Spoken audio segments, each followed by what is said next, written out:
பிதாத்மாவின் பரிசுத்த ஆவியானவர் நம் அனைவரையும் ஆசீர்வதித்து காப்பாராக. ஆமென். நாம் அனைவரும் கண்களை மூடி ஜெபம் செய்வோம். திரியேக பராபரன் ஆகிய கர்த்தாவே, தேவனுடைய மேய்ச்சலும் ஆடுகளும் பிள்ளைகளும் ஆகிய நாங்கள் உடைய சன்னதிக்கு முன்பாக பணிந்து ஆராதனை செய்து உடைய திருவசனத்தை கேட்டு படித்து கிருபையும் ஆசீர்வாதத்தை அடிப்படைக்கு கூறி வந்திருக்கிறோம். கர்த்தாவே, நாங்கள் ஆற்றும் பரிசாத்தோடு உடைய திருவசனத்தை கேட்டு அதை நன்றும் சற்புணமான இருதயத்தில் காத்து உண்மையோடு கனி கொடுக்கும்படியாக எங்களுக்கு அனுக்கிரகம் செய்து எங்களை ஆசீர்வதிக்க வேண்டும் என்று எங்கள் ஒன்றாம் இரட்சகராகிய இயேசு கிறிஸ்துவின் மூலமாய் உம்மை வேண்டிக் கொள்கிறோம் சுவாமி. ஆமென்.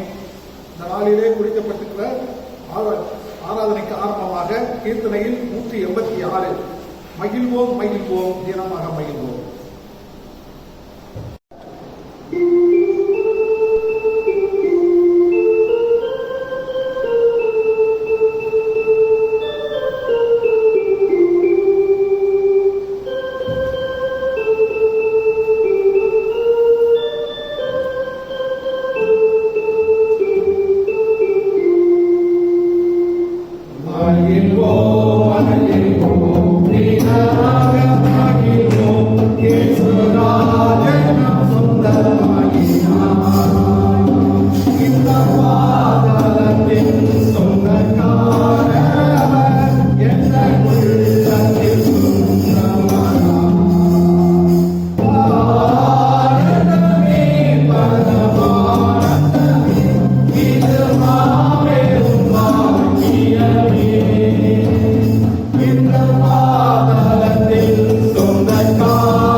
வாசிக்கப்பட வேண்டிய சங்கீதம் 112 சங்கீதம். அல்லேலூயா. கர்த்தருக்கு அஞ்சி அவருக்கு கட்டளைகளில் மிகவும் விருப்பமாய் இருக்கிற மனுஷன் பாக்கியம் உள்ளவன். அவன் சந்ததி பூமியிலே வளர்த்திருக்கும். நேர்மையானவர்களின் தலைமுறை ஆசீர்வதிக்கப்படும். செல்வமும் சொத்தும் அவன் வீட்டிலும் அவனுடைய நீதி என்னென்றைக்கும் நிலைக்கும். நேர்மையானவர்களுக்கு இதிலே வெளிச்சம் உதிக்கும். அவன் இரக்கம் மன உருக்கமும் நீதி உள்ளவன்.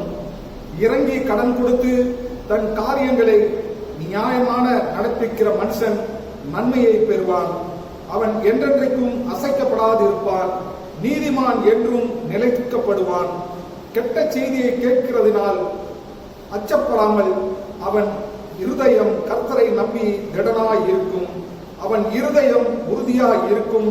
அவன் தன் எதிரிகளின் சரிக்கட்டுதலை காணுவரை அச்சப்படாதிருப்பான். ஏழைகளுக்கு தன் வெகுமதிகளை வாரி இறைத்தான். அவனுடைய நீதி என்றென்றைக்கும் நிற்கும்.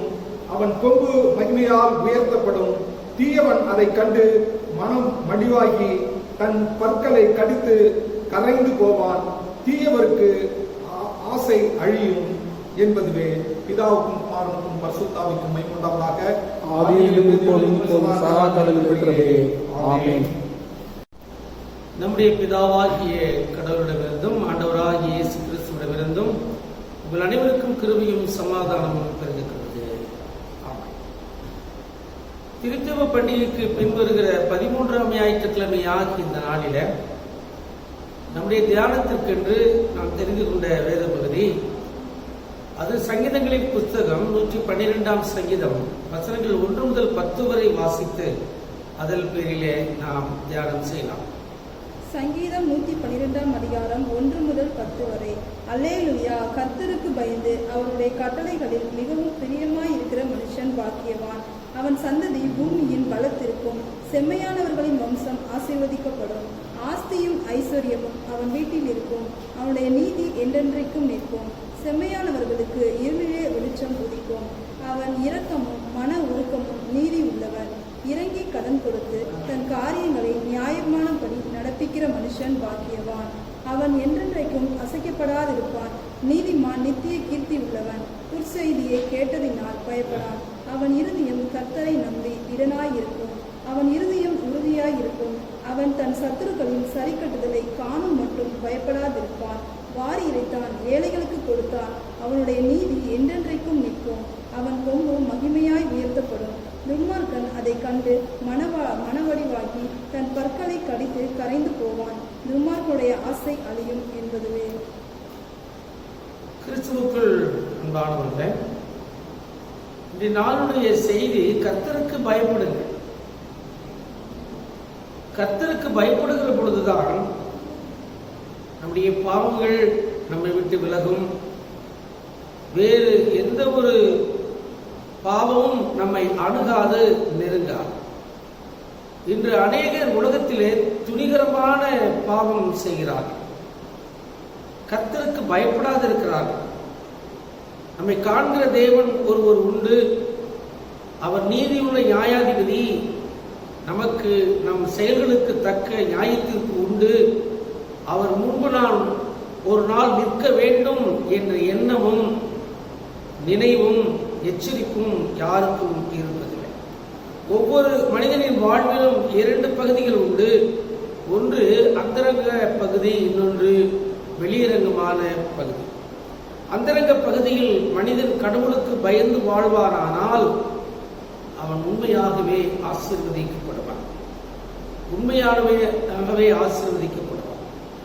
அவன் அந்தரங்க பகுதியில் தூய்மை உள்ளவனாய் இருந்தால் வெளியரங்க பகுதியில் ஆட்டோமேட்டிக்காகவே அவன் பரிசுத்தம் உள்ளவனாய் இருப்பான் என்பதில் எந்த சந்தேகமும் இல்லை.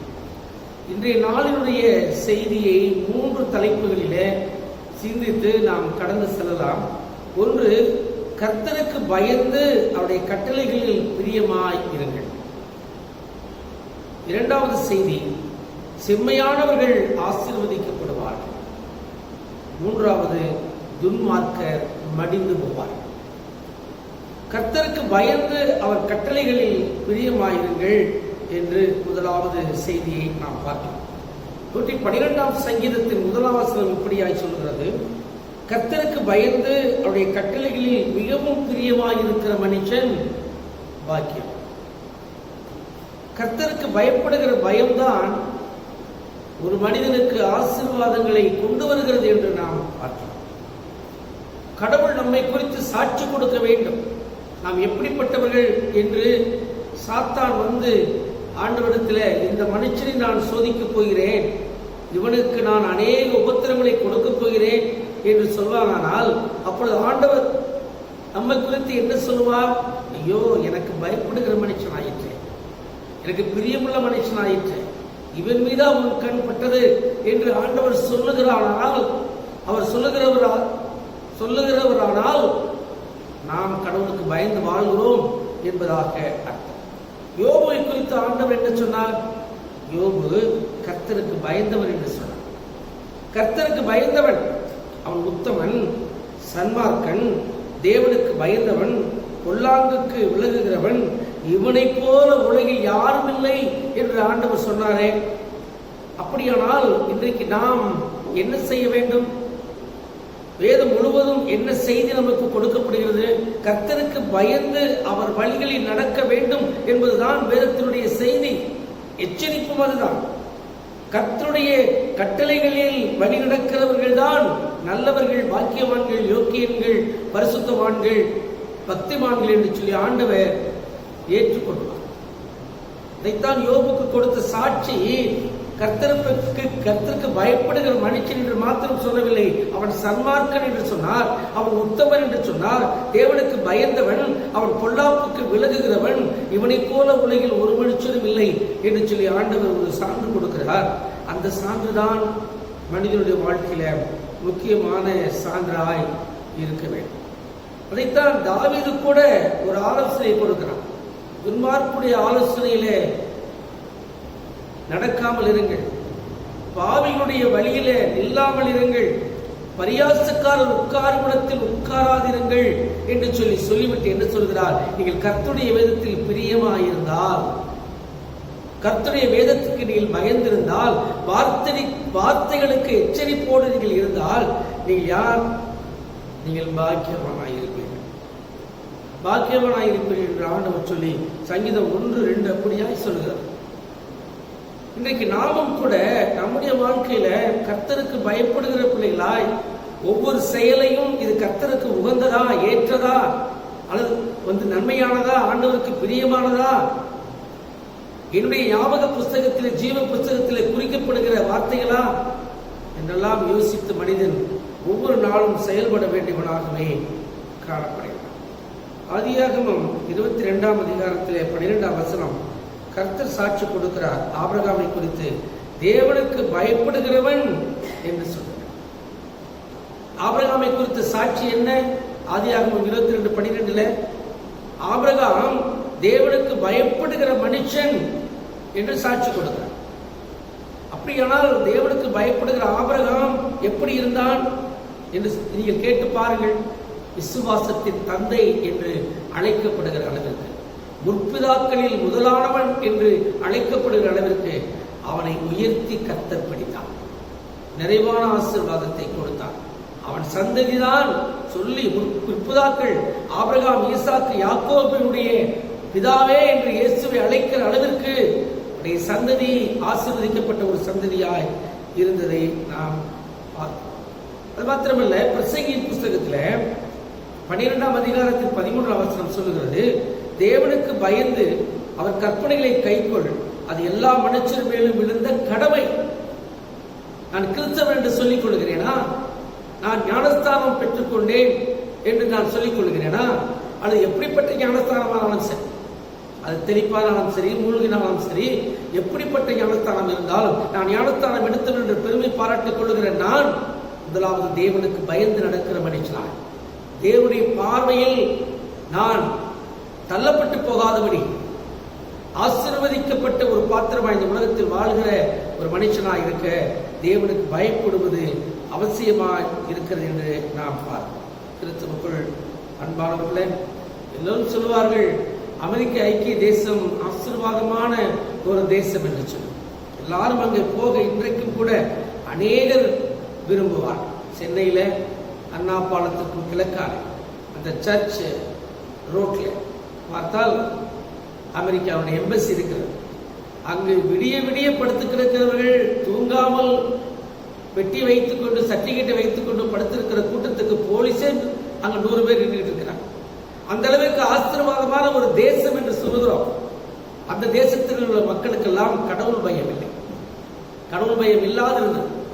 ஆனால் 2 காரியத்துக்கு பிற்பாடு மக்கள் அதிகமாய் பயப்பட்டார்கள், ஆலயத்திற்கு சென்றார்கள், ஆலயம் எல்லாம் நிரம்ப ஆரம்பித்தது. எச்சரிப்பின் செய்தியை கேட்க அவர்கள் மிகுந்த ஆவலோடு இருந்தார்கள் என்று சொன்னால், ஒன்று, இந்த உலகத்தில் எய்ட்ஸ் நோய் பாதிக்கப்பட்ட அநேகர் மடிந்த பொழுதுதான் அமெரிக்காவில் பயம் வந்தது. மக்களுக்கு எப்படியும் வாழலாம், எப்படியும் இருக்கலாம், எங்கும் செல்லலாம் என்ற நிலை மாறி கடவுளுக்கு பயப்படுகிற பயத்தை எய்ட்ஸ் நோய் கொடுத்தது. ஒரு பிரசங்கம் கொடுக்கவில்லை, பைபிள் கொடுக்கவில்லை, ஆனால் ஒரு கொள்ளை நோய் கொடுத்தது. அப்பொழுது மக்கள் ஒரு 50% மக்கள் எல்லாம் ஆலயத்துக்கு செல்ல ஆரம்பித்தார்கள், பயந்து பாவத்தை அறிக்கை செய்ய ஆரம்பித்தார்கள்.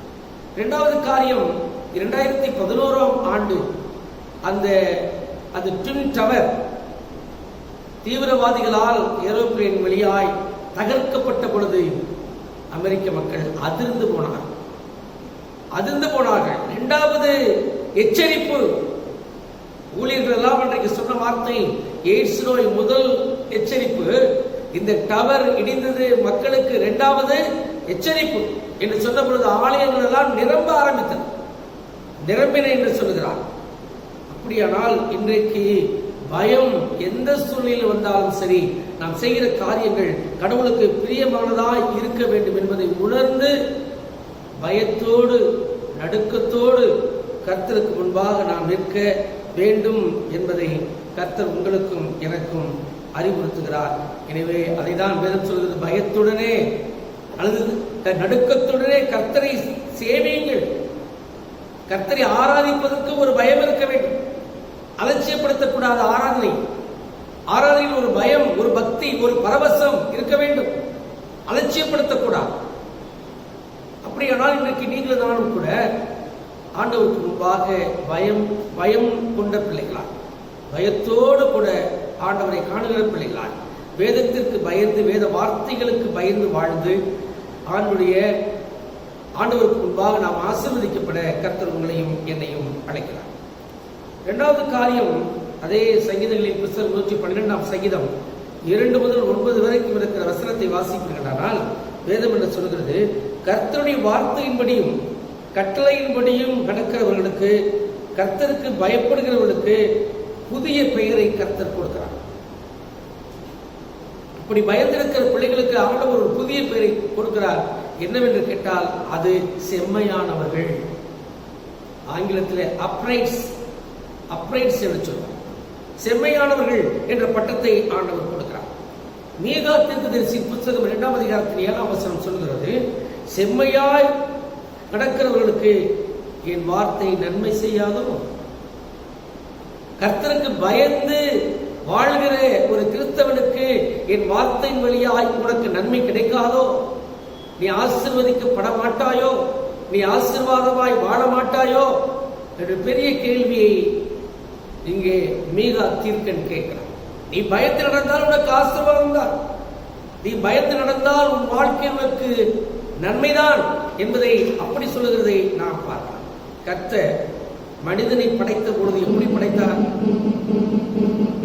கர்த்தர் மனிதனை படைத்த பொழுது எப்படி படைத்தார்? நல்லவனாக, பயப்படுகிறவனாக, நீதி உள்ளவனாக, செம்மையானவனாகத்தான் படைத்தார். அன்றிரவும் ஆதாமும் ஏவாளோடு கூட அந்த தோட்டத்திலே கூப்பிட்டு பேசி உரையாடினார் என்று பார்க்கலாம். அப்படிப்பட்ட ஒரு செம்மையான மனுஷனை படைத்த பிறகு இப்பொழுது செம்மையானவனை தேட வேண்டிய நிலைக்கு கர்த்தர் தள்ளப்பட்டிருக்கிறார். பிரசங்கியின் புஸ்தகத்தில் 7ஆம் அதிகாரம் 29ஆம் வசனத்தை வாசித்தார். கர்த்தர் மனுஷனை செம்மையானவனாக படைத்தார், ஆனால் அவன் உபாய தந்திரங்களை தெரிந்து கொண்டான். பாருங்க, பிரசங்கி எழுதுகிறான், கர்த்தர் மனுஷனை செம்மையானவனாகத்தான் படைத்தார், ஆனால் அவன் தில்லுமுள்ளு, தெகடுதத்தம், ஏமாத்துதல் எல்லாவற்றையும் இந்த உலகத்திற்கு உரிய உபாய தந்திரங்களை ட்ரிக்கினஸ் அவன் தெரிந்து கொண்டான்.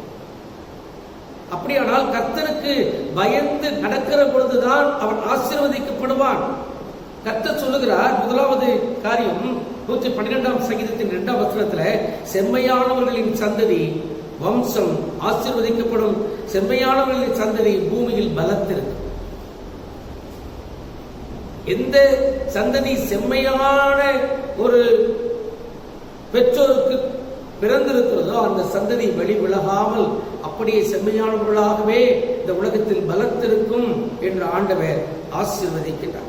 அது மாத்திரமல்ல, ஆண்டவர் சொல்கிறார், வரிசையாக ஒவ்வொன்றாக செம்மையானவர்களுக்கு இருளிலே வெளிச்சம் உதிக்கும்.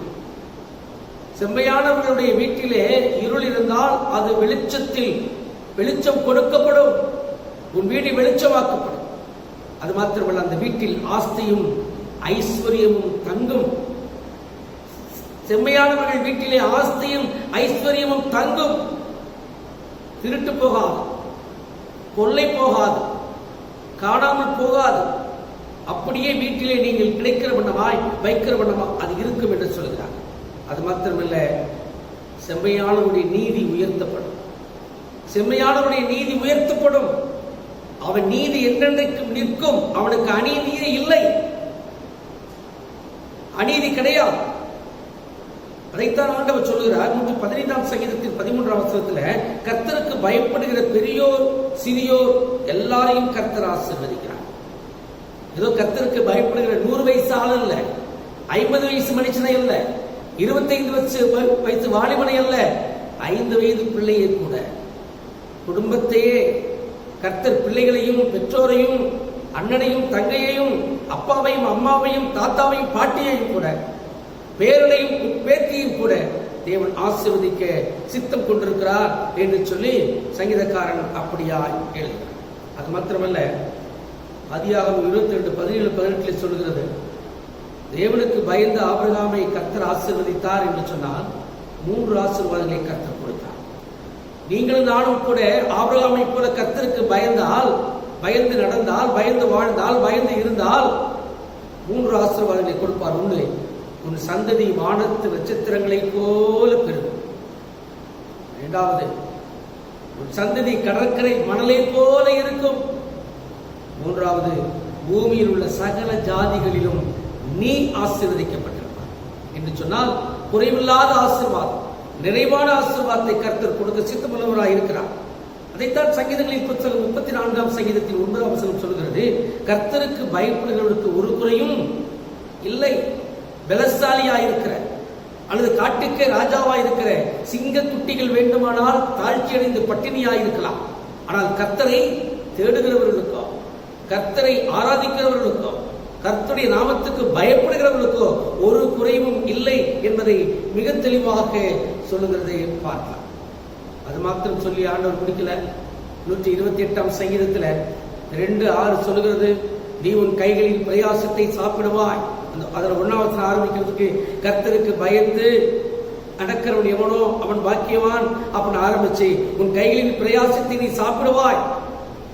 அடுத்த ஆசீர்வாதம், உனக்கு பாக்கியமும் நன்மையும் உண்டாயிருக்கும், நீ உன் பிள்ளைகளின் பிள்ளைகளை காண்பாய். அப்ப கர்த்தருக்கு பயப்படுறவனுக்கு பாருங்க எத்தனை ஆசீர்வாதம், ஐஸ்வர்ய தங்கம், உனக்கு நன்மை கிடைக்கும், பிள்ளைகளின் பிள்ளைகளை காண்பாய், உனக்கு பாக்கியமும் நன்மையும் உண்டாயிருக்கும், உன் பிரயாசத்தில் நீ சாப்பிடுவாய். அடுத்தவன் சோறு போட்டு நீ சாப்பிட வேண்டிய அவசியம் இல்லை, ஓர் உழைப்பில் நீ சாப்பிடுவாய். அது மாத்திரமல்ல, உன் ஆயுசு நாட்கள் பெருகும், உனக்கு வயசு கூடும், வயசு ஆயுள் அதிகரிக்கும். ஆண்டவர் அப்படி இப்படிப்பட்ட ஆசீர்வாதங்களை கர்த்தர் கொடுக்கிறார். மட்டுமல்ல, மல்கியா தீர்க்கதரிசியின் புஸ்தகத்தில் 4ஆம் அதிகாரத்தில் 2ஆம் வசனம் சொல்லுகிறது, உன்மேல் நீதியின் சூரியன் உதிக்கும். உனக்கு நீதிதான் கிடைக்கும் எப்பொழுதுமே. உன்னுடைய நியாயத்தில் நீ நிற்பாய். அவருடைய செற்றிகளின் கீழ் உனக்கு ஆரோக்கியம் இல்லை. ஆஸ்பத்திரிக்கு போக வேண்டியது, நீ எப்பொழுதும் சுலபாகவே இருப்பார். ரொம்ப பேர் சொல்லுவாங்க, ஐயா நான் ஆஸ்பத்திரிக்கு போய் 10 வருஷம் ஆகுங்க. ரொம்ப பேர் சொல்லுவாங்க, நான் ஊசி போட்டு 20 வருஷம் ஆகுங்க. இத்தனை பேர் நான் கேள்விப்பட்டிருக்கோம். செட்டைகளின் கீழ் உனக்கு ஆரோக்கியம் இருக்கும், நீ கொடுத்த கன்றுகளை போல வளருவாய் என்று சொல்லி மல்கியா தீர்க்கன் எழுதுகிறார். அப்படியானால் இன்றைக்கு நீங்கள் நானும் எப்படி இருக்கிறோம் என்பதை சற்று யோசித்து பாருங்கள். ஆண்டவருக்கு பிரியமுண்டாக கர்த்தருக்கு பயந்து வாழ வேண்டும். அப்பொழுதுதான் நாம் ஆசீர்வாதத்தை பெற்றுக்கொள்ள முடியும்.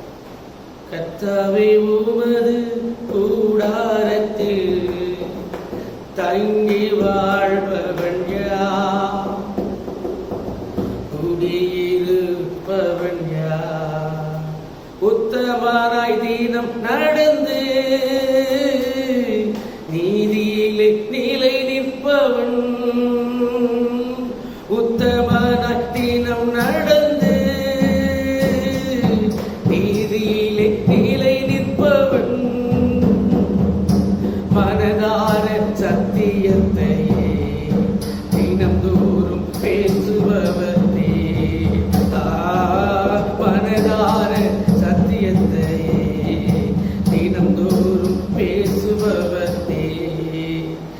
கர்த்தாவே உமது கூடாரத்தில் தங்கி வாழ்பவன் யார், குடியிருப்பவன் யார். எனவே கர்த்தருக்கு பயந்து ஆண்டவர் கொடுக்கிற ஆசீர்வாதங்களை பெற நான் நம்மை தகுதி கொடுத்துக் கொள்ளலாம். கடைசியாக மூன்றாவதாக துன்மார்க்கர்கள் மடிந்து போவார். வேதம் சொல்லுகிறது the wicked will be perished. The wicked will be perished. கர்த்தருக்கு பயப்படாதவர்கள், கர்த்தருடைய கட்டளைக்கும் கற்பனைக்கும் உட்பட்டு வாழாதவர்கள், நடக்காதவர்கள் எல்லாம் மடிந்து போவார், அழிந்து போவார்கள். வாழ்வு அழியும். உலகத்தை நாம் பார்க்கிறோம். வாழெடுத்தவன் வாளால் அழிந்து கொண்டிருக்கிறான். வாழ வேண்டிய வாலிப வயதுல ரவுடித்தனம் செய்து கொலை செய்து அடுத்தவனை வெட்டி கொன்றவனை மீண்டும் அவன் சிறையிலிருந்து வந்து வெளியில் வந்தவுடனேயே அடுத்தவன் கொண்டு விடுகிறான். அவன் வாழ்வு அழிந்து போகிறது. அதைத்தான் சங்கீதம் 1:6 சொல்லுகிறது, துன்மார்க்கனுடைய வழியோ அழியும், துன்மார்க்கனுடைய வழியோ அழியும். the way of the wicked will perish என்று சொல்றது. அதாவது துன்மார்க்க ஜீவியம் வேண்டாம், கடவுளுக்கு அது பிரியமில்லை. அதைத்தான் காயின் ஆபேலின் சம்பவத்திலிருந்து கர்த்தர் சொல்லுகிறார். என்ன சொல்லுகிறார்? உன்னுடைய தம்பியுடைய ரத்தம் என்னை பார்த்து பேசினது. அதுக்கு அவன் எவ்வளவு லெத்தார்ச்சிக்கா பதில் சொன்னான் பாருங்க. என்ன சொன்னான்? எனக்கு அவனுக்கும் என்ன, நான் என்ன அவனுக்கு காவலாளியான்னு கேட்டேன். கடைசி ஆண்டத்தில் அந்த ஊரை விட்டு ஓடி போயிடும். இந்த ஊர்லயே நீ வாழக்கூடாது, நீ தினமும் பிச்சை எடுத்து தான் சாப்பிடுங்கிற மாதிரி ஆண்டவர் விரட்டி விட்டான். அப்ப கடைசி ஆண்டவர் அவன் கேட்டான், ஆண்டவரை என்னை கொண்டு போடுவாங்க, இப்ப ஒழுங்கா இருந்தா ஏன் கொள்றான் அவனைய? ஆண்டவரை எங்காச்சும் நான் அப்படி போயிட்டு இருக்கிற சூழ்நிலை கொண்டு விட்டா என்ன பண்றது? அப்படின்னு ஆண்டவர், உனக்கு சாவு வராது, ஆனா நீ இப்பொழுது டெய்லி நீ கஷ்டப்பட்டு தான் சாப்பிடுவ, ஓடு போறான்னு வேண்டாம். இன்னைக்கு அப்படித்தான் உலக வாழ்க்கையில் இன்னைக்கு துன்மார்க்கன் அப்படித்தான் இருக்கிறான். சென்னையில் கொலை செய்கிறவன் பாம்பேயில் போய் தஞ்சம் அடைகிறான். அங்கு பாம்பேயில் கொலை செய்கிறவன் இங்கே வந்து திருச்சியிலே தஞ்சம் அடைகிறான். இப்படியும் அப்படியுமா இருக்கிறான். ஆனால் என்றாவது ஒரு நாள் அவன் மாட்டிக்கொள்கிறான். நீதிமொழிகள் புத்தகத்தில் 24ஆம் அதிகாரத்தில் 20ஆம் வசனம் சொல்லுகிறது, துன்மார்க்கனுக்கு நல்ல முடிவு இல்லை. ஆண்டவர் சொல்லுகிறார், துன்மார்க்கனுக்கு நல்ல முடிவு இல்லை. The evil man has no future hope. The evil man no future hope. அவனுக்கு எதிர்காலமே இல்லை. எந்த நிமிஷமும் எப்படி நடக்கும், என்னை யார் வெட்டுவார், என்னை யார் கொள்ளுவார் என்று சொல்லி பயத்தோடு கூட மனுஷனுக்கு பயந்தவனாய் வாழ்க்கையில் ஓடிக்கொண்டே இருக்கிறான். என்றாவது ஒரு நாள் அவனுடைய வாழ்வை முற்று பெறுகிறான். உபாகமங்களின் புத்தகம் 28ஆம் அதிகாரத்தில் 1 முதல் 14 வசனங்களை வாசிப்பீர்களானால் அவைகள் ஆசீர்வாதங்கள். கர்த்தருடைய வார்த்தைக்கு கீழ்ப்படிந்து, நியமங்களுக்கு கீழ்ப்படிந்து, கர்த்தருக்கு பயந்து நடந்தால் உனக்கு கீழே கொடுக்கப்படுகிற ஆசீர்வாதங்கள் வரும் என்று சொல்லி 1லிருந்து 14 வரைக்கும் ஆசீர்வாதம். மீண்டும் 15ஆம் வசனத்தை நீங்க எடுத்தீங்கன்னு சொன்னா அங்கே ஒரு எச்சரிப்பு, நீ கர்த்தருக்கு பயப்படாமல் நடந்தால் உனக்கு கீழ்கண்ட சாபங்கள் எல்லாம் வரும்னு சொல்லி ஆசீர்வாதம் 14 வசனம், சாபம் 46லிருந்து 62 வரைக்கும், 44லிருந்து 24 வசனங்கள் சாபத்துல ஆண்டவர் பட்டியல் போடுறார். அப்படியானால் இன்றைக்கு மனிதன் எப்படி இருக்கிறான்? மத்தேயு 8ஆம் அதிகாரம் 12ஆம் வசனத்தில் வேதம் சொல்கிறது, துன்மார்க்கன் இருளிலே தள்ளப்படுவான். துன்மார்க்கன் இருளிலே தள்ளப்படுவான். சிங்கப்பூர்லேருந்து வந்த ஒரு சகோதரனை, நான் இருந்த சபையில் ஒரு சகோதரன் வந்தார். அவரை கேட்டேன், எப்ப சிங்கப்பூர் எப்படி இருக்குன்னு சொல்லி கேட்டேன். அப்பொழுது அழுது விட்டு அவர் சொன்னார், ஐயா என் பாஸ்போர்ட் தொலைந்து விட்டது, நான் பாஸ்போர்ட் இல்லாமல் சிங்கப்பூரில் சுத்தி கொண்டிருந்தேன், என்னை போலீஸ் பிடித்து 30 அடி ஆழத்துல இருட்டுல ஜெயிலில் கொண்டு போட்டாங்க. ஒன்னும் தெரியாதுயா இருட்டுல. அண்ணாந்து பார்த்தாலும் நோ வெளிச்சம், கீழே பார்த்தாலும் வெளிச்சம் இல்லை, என்னை சுத்திலும் இருள் தான். சாப்பாடு மட்டும் லிப்ட்ல வந்து போகும். தண்ணி தாகமாயிருக்கும், கேட்டாலும் கிடைக்காது. அவன் எப்ப திறந்து எனக்கு சாப்பாடு வருதோ. அப்ப இந்த வசனத்திற்கும் அங்கு கொடுக்கப்படுகிற தண்டனைக்கு எவ்வளவு ஒரு ஒற்றுமை. துன்மார்க்கன் இருளிலே தள்ளப்படுவான். இப்போ கூட போன வாரத்தில் சிங்கப்பூர்ல யாரோ ஒரு இங்கிலாந்துக்காரன் மாஸ்க் போடலை. ஏண்டா மாஸ்க் போடணும்னு கேட்ட, நான் போடாம இருப்பது என் உரிமைன்னு சொன்னோன்னா அவனை தூக்கி 15 நாள் உள்ள வச்சுட்டாங்க. அதே தண்டனை தான் அந்த இருளுக்குள்ள. அப்படியானால் இன்றைக்கு நாம் மனித வாழ்க்கையில எத்தனையோ சங்கதிகளை நாம் அறிந்து கொண்டிருக்கிறோம், கேள்விப்படுகிறோம், தெரிந்து கொண்டிருக்கிறோம். துன்மார்க்கன் இருளிலே தள்ளப்படுவான் என்பது எவ்வளவு நிச்சயம். லேவியராகமங்களின் புத்தகம் 26ஆம் அதிகாரத்தில் 15-16 வசனங்கள் சொல்கிறது. என் கட்டளைகளை வெறுத்து நியாயங்களை ஆலோசித்து என் கற்பனைகளை செய்யாதபடிக்கு என் உடன்படிக்கைக்கு மீறி போவீர்களானால் உன் கண்கள் பூத்து போகும். நீங்க ரொம்ப நாளைக்கு ஒரு 6 மாசத்துக்கு இருட்டுக்குள்ளே இருந்து பாருங்க. 6 மாசத்துக்கு அப்புறம் வெளியில வந்தா உங்க கண்ணு தெரிய பூத்து போயிடும். இருளை பார்த்து பார்த்து பார்த்து கண்ணு பூத்து போயிடும். வெளிச்சத்துக்கு வந்தாலும் கண்ணு உங்களுக்கு தெரியாது. அதைத்தான் வேதம் சொல்லுகிறது. நீங்கள் கர்த்தருடைய கட்டளைக்கு விரோதமாய் செயல்பட்டால், கர்த்தருக்கு பயப்படவில்லை என்று சொன்னால் உங்கள் கண்கள் பூத்து போகும், இருதயம் துயரப்படும், திகில், ஈலை நோய், காய்ச்சல் வரும். நீ விதைக்கும் விதை உனக்கு பலன் கொடுக்கா. கர்த்தருக்கு பயப்படாம உனக்கு பலன் கொடுக்கா. கர்த்தருக்கு பயந்து வாழ்கிற வாழ்க்கை கர்த்தர் எச்சரிப்போடு உங்களுக்கு விளக்கம் சொல்கிறார். கடைசியாக நாம் லேவியராகமம் 26 23, 24, 27, 28 வாசித்தார். கொடுக்கப்படுகிற எச்சரிப்பு மிகவும் மோசமானதாயிருக்கிறது. என்ன? ஏலத்தினையாய் உன்னை வாதிப்பேன். கர்த்தருக்கு பயப்படல, அக்கிரமத்தை செஞ்சீன்னா, அநியாயத்தை செஞ்சீன்னா, அவனுடைய வார்த்தைக்கு உட்படாமல் நடந்தால், கற்பனைக்கும் கட்டளைக்கும் நீ உட்படவில்லை என்று சொன்னால் உன்னை ஏலத்தினையாய் நான் வாதிப்பேன். கொள்ளை நோயினால் பாதிக்கப்படுவாய். சத்துரு கையில் நீ ஒப்புக் கொடுக்கப்படுவாய். உனக்கு அப்பம் கிடைக்காது. நீ என்ன சாப்பிட்டாலும் திருப்தி அடைய மாட்டாய். பாவத்திற்கு ஏலத்தினையாய் தண்டிப்பேன். அது மாத்திரமல்ல, நீ பிள்ளைகளின் மாம்சத்தை சாப்பிடுவாய். ஆப்பிரிக்காவில் என்ன நடக்குது? மனுஷனை அடிச்சு சாப்பிடான். அதைத்தான் வேதம் சொல்கிறது. பிள்ளைகளின் மாம்சத்தை புசிப்பீர்கள், உங்கள் பட்டணம் வெறுமையாக்கப்படும். உங்கள் பட்டணங்கள் எல்லாம் வெறுமையாக்கப்படும், சூறையாக்கப்படும். எச்சரிப்பு கர்த்தர். எனவே நம்முடைய வாழ்க்கையில நாம் செய்ய வேண்டிய காரியம் என்னவென்று சொன்னால், கர்த்தருக்கு பயப்படும் பயத்தோடு வாழ வேண்டும். கர்த்தருடைய கற்பனைக்கும் கட்டளைக்கும் உட்பட்டு அவர் சொல்லியிருக்கிற அந்த வரையறைக்குள்ளாக நாம் வாழ வேண்டும்.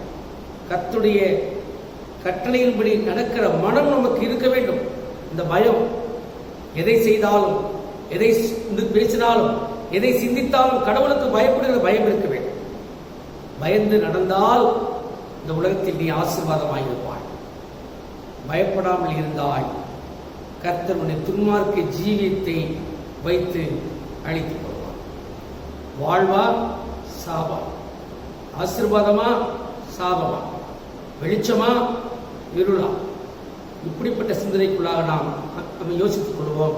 கர்த்தருக்கு பயந்து அவர் கட்டளையின்படி வாழ்ந்து அவனுடைய அளவற்ற ஆசீர்வாதங்களை ருசித்து வாழ கர்த்ததாவே உங்கள் அனைவருக்கும் உதவி ஆசி செய்து உங்களை ஆசீர்வதித்து காப்பதாக. ஆண்டவராகிய இயேசு கிறிஸ்துவின் கிருபையும் பிதாவாகிய கடவுளின் அன்பும் பரிசுத்தாவின் ஐக்கியமும் உங்கள் அனைவரும் இன்று வென்று உங்களை ஆசீர்வதித்து ஆண்டு காப்பதாக. நாம் அனைவரும் ஆண்டவரை நோக்கி ஜெபம் செய்வோம். மிகுந்த கிருபையும் மகா இரக்கம் நிறைந்த எங்கள் அன்பின் கடவுளே, அப்பா, உங்களுடைய பிள்ளைகளாக எங்களுக்கு இந்த ஞாயிற்றுக்கிழமையில் யூடியூபின் வழியாய் ஆண்டவரே ஆராதனையில் பங்கு பெற கொடுத்த வாய்ப்பிற்காக உங்களுக்கு நன்றி கூறுகிறோம். ஆண்டவரே, கொரோனாவின் தாக்கம் 3வது அலை என்று சொல்லி உலகத்திலே ஆண்டவரே குழந்தைகளை பாதிக்கப்பட்டு அவர்கள் அவஸ்தையில் படுகிறார்கள் என்று சொல்லி அமெரிக்க தேசத்தில் இருந்து நான் செய்தியை கேள்விப்படுகிறோம். அங்கிருந்து இந்திய தேசத்திற்கு எந்த விதத்திலும் குழந்தைகளை பாதிக்காத வண்ணமாய் என் தேவன் தடுத்து ஆட்கொள்ள வேண்டும் என்று நாங்கள் வேண்டிக் கொள்கிறோம். இப்பொழுதும் ஆண்டவரே, எங்களுக்கு நல்ல தளர்வுகள் கொடுக்கப்பட்டிருக்கிறது. ஆனால் ஆலயங்கள் திறக்கப்பட அனுமதி இல்லை. இருப்பினும் கூட ஆண்டவரே, நாங்கள் அரசாங்கத்துக்கு கட்டுப்பட்டு வாழ நீ கொடுத்திருக்கிற அறிவுரைக்காக நன்றி செலுத்துகிறோம். விரைவிலே எங்களுக்கு ஆலயங்கள் திறக்கப்பட நாங்கள் எல்லாரும் ஒன்றாக ஐக்கியப்பட்டு ஆராதிக்க புகழ்ந்து பாட உதவி செய்ய வேண்டுமாய் நாங்கள் வேண்டுகிறோம். இந்த ஆராதனையில் பங்கு பெற்ற பிள்ளைகளை ஆசீர்வதியும், தொடர்ந்து உடைய கிருபைகளை தாங்க. எங்களுடைய சபையின் பேராயர் அவருடைய முயற்சிகள், திட்டங்கள், யோசனைகளை வாய்க்கு செய்யும். அவர் குடும்பத்தின் மக்களை ஆசீர்வதியும். இந்த திருச்சபையில் நடக்கக்கூடிய ஊழியர்கள் எல்லாவற்றிலும் தேவ கிருபை இருப்பதாம். ஆண்டவரே, எங்கள் சபையை சார்ந்த காவிரி நகர் பாரத்தினர் தேவராணிய சபைக்காக ஜெபிக்கிறோம். எங்கள் திருவரம்புரின் சபை மக்கள் ஒவ்வொருக்காக ஜெபிக்கிறோம். எல்லோரையும் ஆசீர்வதிக்கிறார். ஏழைகள், விதவைகள், திக்கற்றவர்கள், அனாதைகள், ஆண்டவரே, தெருக்களிலும் வீதிகளிலும் சுற்றித் திரிகிற பிள்ளைகள், படிக்க வசதி வாய்ப்பில்லாமல் கஷ்டப்படுகிற மக்கள் எல்லோருக்காக ஜெபிக்கிறோம். எல்லாரையும் என் தேவன் சந்தித்து அவரவரும் தேவைகளை நிறைவேற்றி கொடுத்துள்ளபடியாய் நாங்கள் வேண்டும்.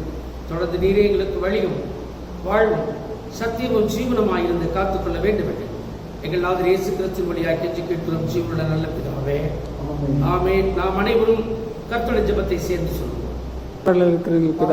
எங்கள் பிதாவே, உடைய நாமம் பரிசுத்தப்படுவதாக, உடைய ராஜ்யம் வருவதாக, உடைய சித்தம் பரலோகத்தில் செய்யப்படுவது போல பூமியிலும் செய்யப்படுவதாக. அந்த ஆகாரத்தை இன்று தாரும். எங்கள் கடனாளிகளுக்கு நாங்கள் மன்னித்திருந்தது போல நீர் எங்கள் பாவங்களை மன்னியும். எங்களை சோதனைக்குள் பிரவேசிக்க பண்ணாதரும். ராஜ்யமும் வல்லமையும் மகிமையும் என்றென்றைக்கும் விடவில்லை சுவாமி. ஆமென். ஆண்டுடைய ஆசீர்வாதத்தை பெற்றுக்கொள்ளும்.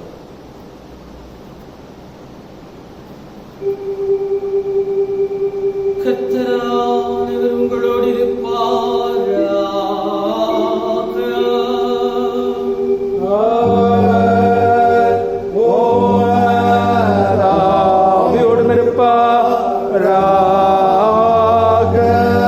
கர்த்தரானவர் உன்னை ஆசீர்வதித்து உன்னை காப்பாராக.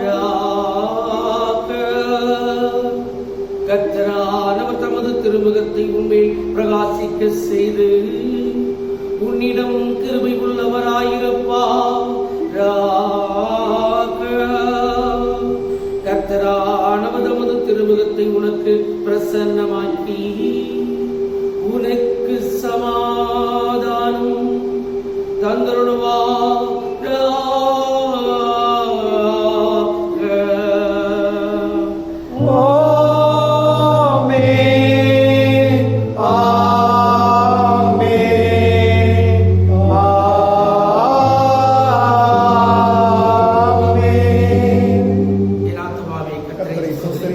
என் முழுவதுமே பரிசுத்த நாமத்தை சோசரி. என் ஆத்துமாவே கர்த்தரை சோசரி. கர்த்தர் செய்த சுபங்களை மறவாதே. ஆமென்.